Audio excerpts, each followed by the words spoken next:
My technology integration project covers a Web 2.0 tool called Bitstrips for Schools, where students can create engaging comics to share with their classmates. The problem Bitstrips for Schools addresses is what tool can students use to engage their learning that includes reading and writing skills and would allow for students to learn from each other. The main question is, can this tool be used by students to teach other students? Following slides should justify why this idea should work according to the 4 C's. Bitstrips for Schools tools works according to the 4 C's, which include collaboration, critical thinking, creativity, and communication. In groups, students are collaborating with each other to develop a comic in which the purpose is to teach others about some topic. They are working together to complete a task. Critical thinking occurs as students look at their task and apply information they learned in the past with tools in the online software to create a new solution. Students are showing creativity by taking risks and using new approaches to find an innovative solution to complete the task. Students communicate within their groups to develop their innovative comic and are able to provide feedback to other groups in the class about their own thoughts and feelings about their comic strip. The technological solution. Bitstrips for Schools is a fun and engaging technology that promotes critical thinking and creativity in any subject. It includes important literacy components as students have the opportunity to write their original storylines and read their classmates' work as well.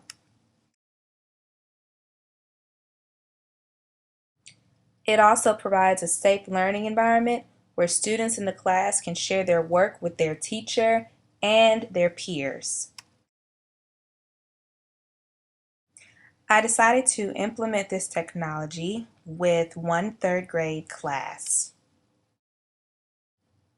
For the last few weeks, students have been using a web quest to research and answer questions about either land, water, or air pollution. Once complete, the group would go into the next phase, which was making a comic strip.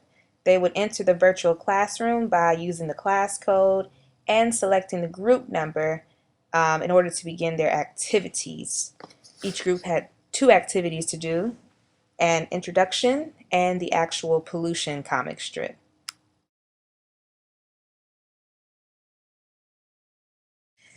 The first activity is for students to create an avatar to represent and introduce each person in the group. And what's neat about this is that the kids are able to decide, what they want to look like or what they want to wear, and it just gives them the opportunity to be creative.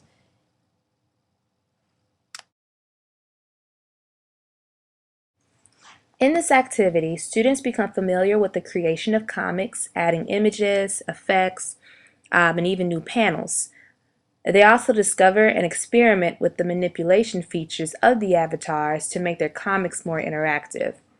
Once finished with their introductions, students submit it to the teacher, who is then able to check that it is complete.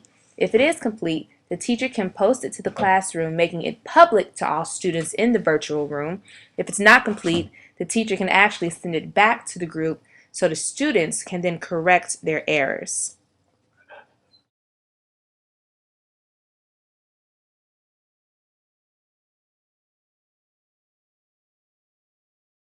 And here's an example of a finished comic that introduces a character in a group. The introductions shouldn't take any more than one class period to complete because they're supposed to be generally short and to the point.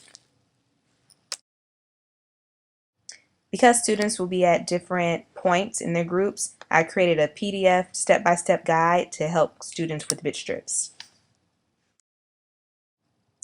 The second assignment was to create dialogue among avatars that explain their type of pollution, including 3 facts and 1 prevention method to lessen the issue.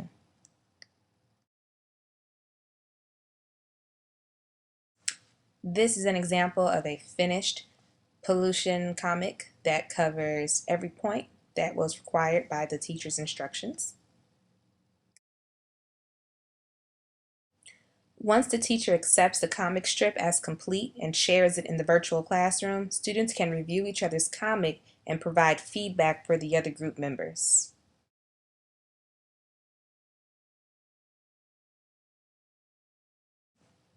To wrap up the unit, students take a short quiz on research and some information about the different types of pollution.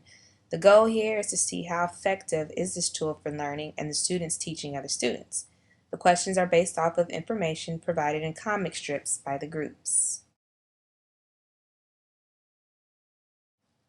The results.